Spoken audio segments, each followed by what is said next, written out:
6 ασκήσεις που χρησιμοποιούν οι Ιάπωνες για να διπλασιάσουν τη δύναμη των ποδιών ακόμα και μετά τα 60 χρόνια. Στην Ιαπωνία, πέρα από το ότι είναι η χώρα με τον μεγαλύτερο αριθμό ανθρώπων άνω των 100 ετών στον κόσμο, οι ενήλικες και οι ηλικιωμένοι καταφέρνουν το πραγματικά εντυπωσιακό, να διατηρούν δυνατά πόδια ακόμα και μετά τα 80. Την ίδια στιγμή, στις δυτικές χώρες, ο Παγκόσμιος Οργανισμός Υγείας αναφέρει ήδη ότι οι περισσότεροι άνθρωποι αρχίζουν να χάνουν δύναμη στα πόδια μετά τα 50. Αυτή η απώλεια μυϊκής μάζας φέρνει σοβαρές συνέπειες. Δυσκολία στο να σηκωθεί κανείς από την καρέκλα, να ανέβει σκάλες, να περπατήσει αποστάσεις που παλαιότερα ήταν απλές και μια δραματική αύξηση του κινδύνου πτώσεων, οι οποίες αποτελούν την κύρια αιτία απώλειας ανεξαρτησίας στην τρίτη ηλικία. Και όπως συνηθίζω να λέω, αν μπορούν εκείνοι, τότε υπάρχει μέθοδος και μπορείς να την εφαρμόσεις κι εσύ. Πριν όμως ξεκινήσουμε, γράψε μας στα σχόλια το όνομά σου και την πόλη από όπου παρακολουθείς το περιεχόμενό μας. Άσκηση νούμερο 1. Το βαθύ κάθισμα ξεκούρασης. Είναι μία από τις πιο διαδεδομένες πρακτικές σε ολόκληρη την Ιαπωνική κουλτούρα. Οι Ιάπωνες δεν ξεκουράζονται σε καρέκλες και καναπέδες όπως εμείς στη Δύση, καθώς θεωρούν ότι αυτή η συνήθεια δεν είναι φυσική για το ανθρώπινο σώμα και με τον χρόνο επιβαρύνει τη στάση του σώματος. Αντί γι' αυτό, χρησιμοποιούν το βαθύ κάθισμα ως στάση καθημερινής ξεκούρασης. Το εντυπωσιακό με αυτή την πρακτική είναι ότι αυτή η απλή αλλαγή συνήθειας ενεργοποιεί ταυτόχρονα πολλές βασικές μυϊκές ομάδες: τους τετρακέφαλους, τους οπίστιους μυριαίους, τους γλουτούς και τον κορμό, και όλα αυτά ενώ το άτομο απλώς ξεκουράζεται. Σε μελέτη που πραγματοποιήθηκε στο Πανεπιστήμιο του Τόκιο, άτομα άνω των 70 ετών που διατηρούσαν τη συνήθεια του βαθιού καθίσματος παρουσίαζαν δύναμη στα πόδια αντίστοιχη με ανθρώπους 50 ετών. Για να το εκτελέσεις σωστά, τοποθέτησε τα πόδια στο άνοιγμα των ώμων και χαμήλωσε αργά το σώμα μέχρι οι γλουτοί να πλησιάσουν το έδαφος, κρατώντας τις φτέρνες πλήρως πατημένες στο πάτωμα. Η σπονδυλική στήλη πρέπει να παραμένει σε ουδέτερη θέση, ούτε υπερβολικά κυρτή, ούτε απόλυτα τεντωμένη. Το μυστικό βρίσκεται στη σωστή πρόοδο.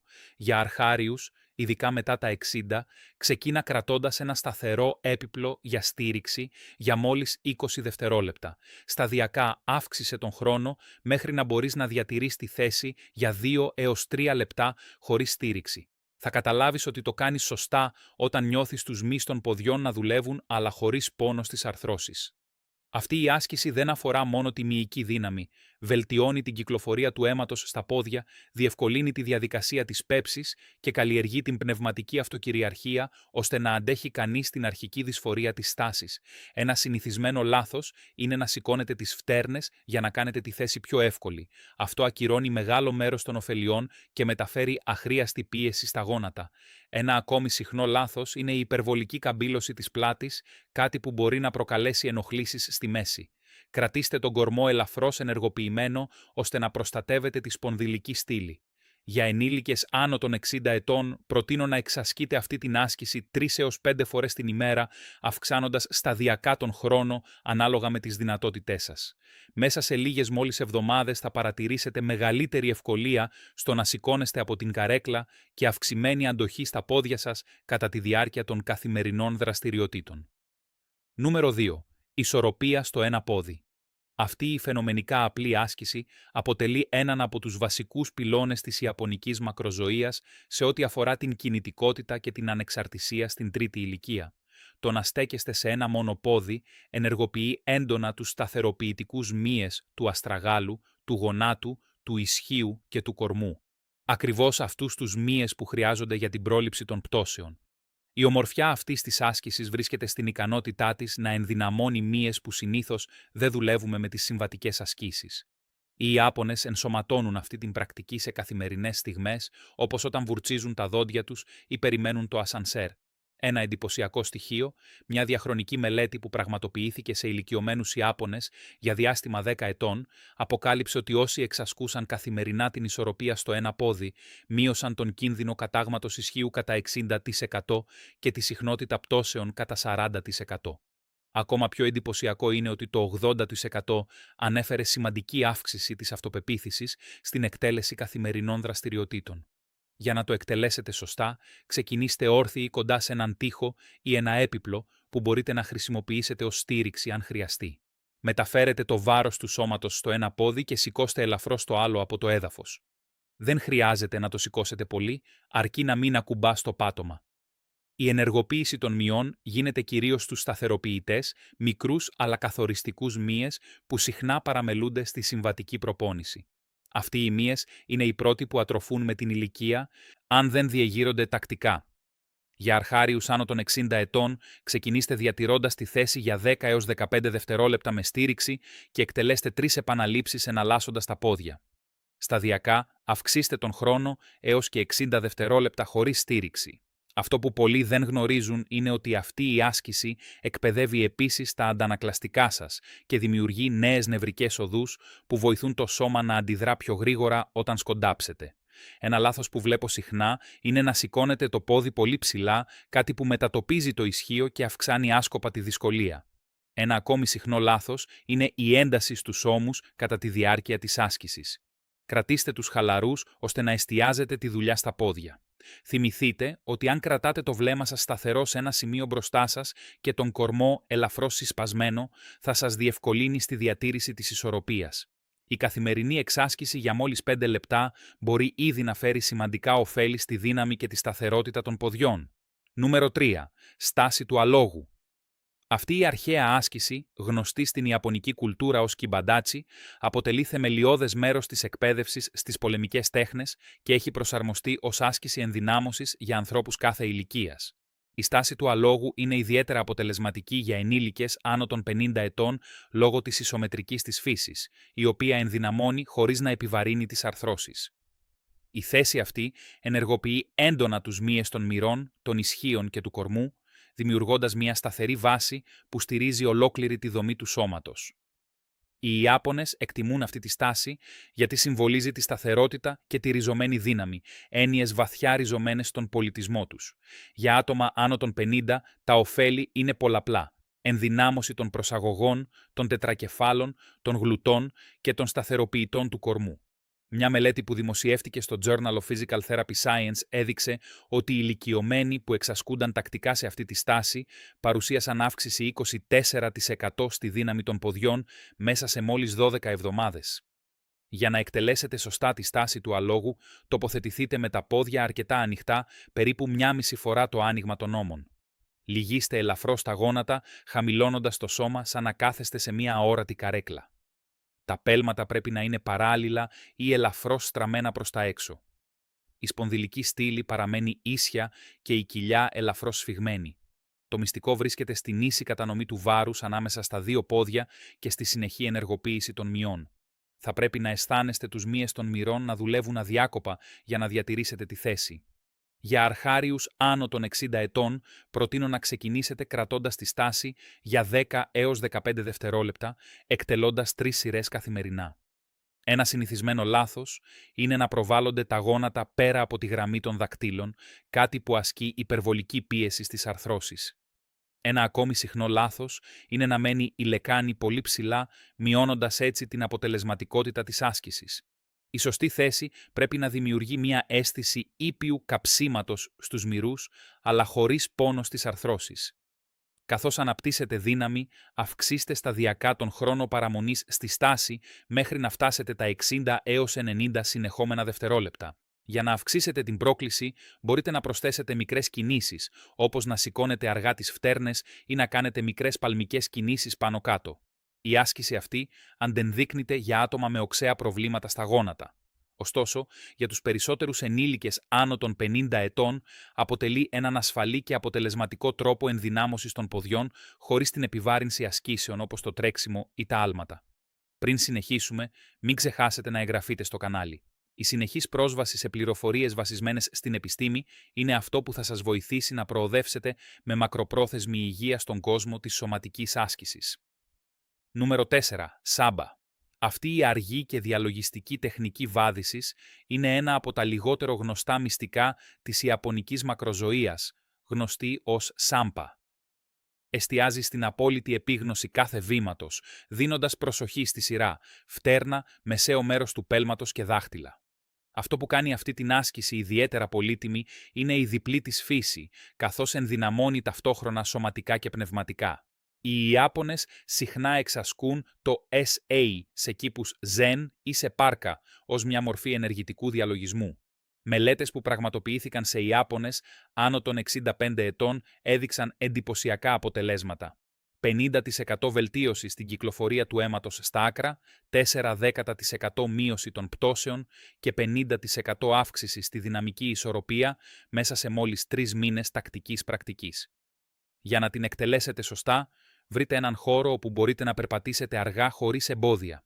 Αρχικά, προτείνω έναν διάδρομο μέσα στο σπίτι. Ξεκινήστε να περπατάτε με εξαιρετικά μειωμένη ταχύτητα, περίπου 4 έως 5 φορές πιο αργά από το φυσιολογικό σας βήμα. Η προσοχή σας πρέπει να είναι στραμμένη στην αίσθηση κάθε μέρους του πέλματος που ακουμπά στο έδαφος. Πρώτα η φτέρνα, μετά το μεσαίο μέρος και τέλος τα δάχτυλα. Η ομορφιά αυτής της άσκησης βρίσκεται στην επίγνωση του σώματος που καλλιεργεί. Η καθημερινή πρακτική για 3 λεπτά, αναπνέοντας βαθιά κάθε 3 βήματα, είναι αρκετή για να αρχίσετε να αναπτύσσετε τόσο δύναμη όσο και ιδιοδεκτικότητα στα πόδια. Ένα συνηθισμένο λάθος είναι να περπατάτε μηχανικά χωρίς να δίνετε πραγματική προσοχή σε κάθε φάση του βήματος. Ένα ακόμη συχνό λάθος είναι να εκτελείτε την άσκηση πολύ γρήγορα. Θυμηθείτε ότι ο στόχος δεν είναι η απόσταση που θα καλύψετε, αλλά η ποιότητα και η επίγνωση κάθε βήματος. Η έμφαση δίνεται στην ανάπτυξη δύναμης, σταθερότητας και συντονισμού. Για ενήλικες άνω των 60 ετών, ιδιαίτερα για όσους αντιμετωπίζουν προβλήματα ισορροπίας, προτείνω να ξεκινήσουν εξασκώντας την άσκηση κοντά σε τοίχο ή σε μια κουπαστή για μεγαλύτερη ασφάλεια. Καθώς η αυτοπεποίθηση αυξάνεται, εξασκηθείτε σε ανοιχτούς χώρους και σε διαφορετικούς τύπους επιφανειών για να ενισχύσετε ακόμη περισσότερο την πρόκληση. Νούμερο 5. Άρσεις στις μύτες των ποδιών. Αυτή η απλή αλλά εξαιρετικά αποτελεσματική άσκηση δουλεύει άμεσα τους μύες της γάμπας, τον γαστροκνήμιο και τον υποκνημίδιο. Αυτό που πολλοί δεν γνωρίζουν είναι ότι η γάμπα θεωρείται η δεύτερη καρδιά του σώματος, καθώς οι συσπάσεις της βοηθούν στην προώθηση του αίματος πίσω προς την καρδιά κόντρα στη δύναμη της βαρύτητας. Στην ιαπωνική κουλτούρα, η ενδυνάμωση της γάμπας αποτελεί προτεραιότητα, ιδιαίτερα μετά τα 60, αφού αυτοί οι μύες είναι καθοριστικοί για τη σταθερότητα στο περπάτημα, στο ανέβασμα σκάλας και στην πρόληψη των πτώσεων. Οι Ιάπωνες συχνά ενσωματώνουν τις άρσεις στις μύτες σε καθημερινές στιγμές, όπως όταν περιμένουν σε ουρές ή όταν βουρτσίζουν τα δόντια τους. Για να εκτελέσετε σωστά την άσκηση, σταθείτε με τα πόδια ανοιχτά στο πλάτος των ώμων, σηκωθείτε αργά στις μύτες των ποδιών, διατηρώντας το σώμα σε ευθεία γραμμή και στη συνέχεια επιστρέψτε αργά στην αρχική θέση. Η κίνηση πρέπει να είναι ελεγχόμενη και συνειδητή, ανεβαίνοντας όσο πιο ψηλά γίνεται, ώστε να δουλεύουν οι μύες σε όλο το εύρος της κίνησης. Για αρχάριους άνω των 60 ετών, προτείνω να ξεκινήσετε με 2 σετ των 15 επαναλήψεων, χρησιμοποιώντας έναν τοίχο ή ένα σταθερό έπιπλο για στήριξη. Καθώς αναπτύσσετε δύναμη, προχωρήστε σε 3 σετ των 20 επαναλήψεων. Η ενεργοποίηση των μειών μεγιστοποιείται όταν ανεβαίνετε όσο πιο ψηλά γίνεται και διατηρείτε τη θέση στην κορυφή για 1 έως 2 δευτερόλεπτα. Ένα συνηθισμένο λάθος είναι να κουνάει κανείς το σώμα μπρος-πίσω, χρησιμοποιώντας φόρα αντί για μυϊκή δύναμη για να σηκωθεί. Ένα ακόμη συχνό λάθος είναι να εκτελείτε η κίνηση πολύ γρήγορα, κάτι που μειώνει την αποτελεσματικότητα της άσκησης. Θυμηθείτε ότι κάθε επανάληψη πρέπει να είναι ελεγχόμενη τόσο στην άνοδο όσο και στην κάθοδο. Για να αυξήσετε τη δυσκολία, υπάρχουν 2 βασικές προοδευτικές επιλογές. Να εκτελείτε την άσκηση πάνω σε ένα σκαλοπάτι, επιτρέποντας τις φτέρνες να κατεβαίνουν χαμηλότερα από το επίπεδο των δακτύλων για μεγαλύτερο εύρος κίνησης, ή να κάνετε την άρση στο ένα πόδι, κάτι που πρακτικά διπλασιάζει την αντίσταση για κάθε γάμπα. Πέρα από την ενδυνάμωση των μειών, αυτή η άσκηση βελτιώνει σημαντικά την κυκλοφορία στα πόδια, μειώνοντας τον κίνδυνο κυρσών και πριξίματος στους αστραγάλους, προβλήματα συχνά μετά τα 60, όσοι την εξασκούν τακτικά αναφέρουν μεγαλύτερη άνεση όταν στέκονται όρθιοι για παρατεταμένο χρονικό διάστημα και όταν περπατούν μεγαλύτερες αποστάσεις. Προτείνω να εκτελείτε αυτή την άσκηση καθημερινά, ιδανικά χωρίζοντάς την σε 2 ή 3 σύντομες συνεδρίες μέσα στη μέρα. Καθώς οι γάμπες αποτελούνται κυρίως από μυϊκές ίνες βραδίας συστολής, ανταποκρίνονται καλύτερα σε μεγαλύτερο όγκο μέτριων επαναλήψεων παρά σε λίγες επαναλήψεις με πολύ μεγάλο φορτίο. Νούμερο 6. Κάθισμα στον τοίχο. Αυτή η ισομετρική άσκηση είναι ένας από τους πιο ασφαλείς και αποτελεσματικούς τρόπους για να ενδυναμώσετε τους μύες των ποδιών μετά τα 60. Χρησιμοποιείται τόσο στην παραδοσιακή ιαπωνική ιατρική, όσο και σε σύγχρονες πρακτικές φυσικής κατάστασης και ξεχωρίζει επειδή ενεργοποιεί έντονα τους τετρακέφαλους, τους γλουτούς και τον κορμό χωρίς επιβάρυνση στις αρθρώσεις. Η ομορφιά αυτής της άσκησης βρίσκεται στην απλότητά της και στην προσαρμοστικότητά της για όλες τις ηλικίες και τα επίπεδα φυσικής κατάστασης. Στην ιαπωνική κουλτούρα συχνά ενσωματώνεται σε συνεδρίες ενεργητικού διαλογισμού, συνδυάζοντας τη σωματική ενδυνάμωση με την πνευματική εξάσκηση. Για να την εκτελέσετε σωστά, σταθείτε με την πλάτη ακουμπισμένη σε έναν τοίχο και τα πόδια ανοιχτά στο πλάτος των ώμων, περίπου 30 εκατοστά μακριά από τον τοίχο. Γλιστρίστε την πλάτη σας προς τα κάτω στον τοίχο, κατεβαίνοντας μέχρι τα γόνατα να σχηματίσουν γωνία περίπου 90 μοίρες, σαν να κάθεστε σε μια αόρατη καρέκλα. Κρατήστε τα γόνατα ευθυγραμμισμένα με τους αστραγάλους, ποτέ μπροστά από τα δάχτυλα των ποδιών. Μια μελέτη που πραγματοποιήθηκε σε Ιάπωνες ενήλικες ηλικίας 65 έως 75 ετών έδειξε μέση αύξηση 14% στη μυϊκή δύναμη των ποδιών έπειτα από μόλις 8 εβδομάδες τακτικής εξάσκησης στο κάθισμα στον τοίχο. Ακόμη πιο εντυπωσιακή ήταν η βελτίωση κατά 27% στην ικανότητα να ανεβαίνουν σκάλες χωρίς κόπωση ή πόνο. Το μυστικό βρίσκεται στην ισομετρία, δηλαδή στη συνεχή σύσπαση των μειών χωρίς κίνηση των αρθρώσεων. Αυτό καθιστά την άσκηση εξαιρετικά ασφαλή ακόμη και για άτομα με ήπιους περιορισμούς στις αρθρώσεις. Για αρχάριους άνω των 60 ετών, ξεκινήστε διατηρώντας τη θέση για 15 έως 20 δευτερόλεπτα, εκτελώντας 3 σειρές καθημερινά. Αυξήστε σταδιακά μέχρι να μπορείτε να παραμένετε για 60 δευτερόλεπτα. Ένα συνηθισμένο λάθος είναι να κρατάτε την αναπνοή σας κατά τη διάρκεια της άσκησης. Διατηρήστε φυσιολογική και συνεχόμενη αναπνοή με την κοιλιά ελαφρώς ενεργοποιημένη για να προστατεύετε τη σπονδυλική στήλη. Ένα ακόμη συχνό λάθος είναι να αφήνετε τα γόνατα να κλείνουν προς τα μέσα. Κρατήστε τα ευθυγραμμισμένα με τα δάχτυλα των ποδιών για να προστατεύετε την άρθρωση. Αυτή η άσκηση εκπαιδεύει τόσο το σώμα όσο και το μυαλό να αντιμετωπίζουν τη δυσφορία με ελεγχόμενο τρόπο. Οι Ιάπωνες πιστεύουν ότι αυτή η ικανότητα είναι θεμελιώδης για μια υγιή γύρανση, η δυνατότητα να παραμένεις σταθερός μπροστά στις προκλήσεις. Θα καταλάβετε ότι την εκτελείτε σωστά όταν νιώθετε το κάψιμο στους μυρούς, αλλά χωρίς πόνο στις αρθρώσεις των γονάτων. Για να αυξήσετε σταδιακά τη δυσκολία, δοκιμάστε να τοποθετήσετε μια μικρή μπάλα ή ένα μαξιλάρι ανάμεσα στα γόνατα και να πιέζετε ελαφρά κατά τη διάρκεια της άσκησης. Αυτό προσθέτει ενεργοποίηση στους προσαγωγούς και αυξάνει τη συμμετοχή του κορμού. Τώρα, ας περάσουμε στην άσκηση δώρο που ετοιμάσαμε ειδικά για εσάς. Άσκηση μπόνους, κρέμασμα από μονόζυγο. Δεν είναι μια συγκεκριμένη άσκηση για τα πόδια, όμως την τελευταία δεκαετία έχει γίνει μία από τις πιο διαδεδομένες πρακτικές στην Ιαπωνία λόγω των εξαιρετικών ωφελιών της για ολόκληρο το σώμα. Θεωρήστε τη ως ένα επιπλέον δώρο από το βίντεό μας προς εσάς. Το κρέμασμα ή παθητική ανάρτηση είναι απλώς η πράξη του να κρέμεστε από μια οριζόντια μπάρα με τα χέρια τεντωμένα. Παρά την απλότητά του, τα ωφέλη είναι εντυπωσιακά, ειδικά για ενήλικες άνω των 50 ετών που συχνά αντιμετωπίζουν προβλήματα στάσης σώματος και συσσωρευμένες εντάσεις. Το βασικό όφελος είναι η αποσυμπίεση της σπονδυλικής στήλης.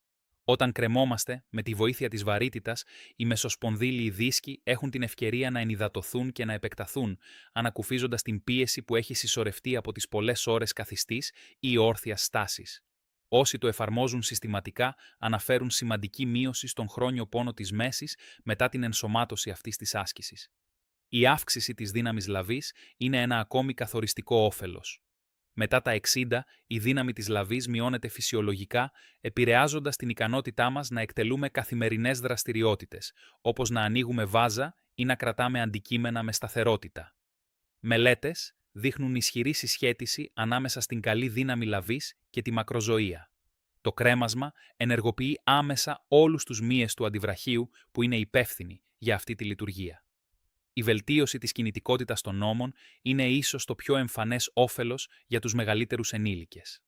Το εύρος κίνησης στους ώμους μειώνεται σημαντικά με την ηλικία, περιορίζοντας δραστηριότητες όπως το χτένισμα των μαλλιών ή το να φτάνουμε αντικείμενα σε ψηλά ράφια. Το κρέμασμα συμβάλλει ήπια στην αποκατάσταση αυτής της φυσικής κινητικότητας. Για να το εκτελέσετε σωστά, βρείτε μια σταθερή οριζόντια μπάρα όπως σε ένα πάρκο, σε γυμναστήριο ή ακόμη και μια μπάρα πόρτας εγκατεστημένη στο σπίτι. Πιάστε την μπάρα με τα χέρια σε πρινή λαβή, στο πλάτος των ώμων ή λίγο πιο ανοιχτά.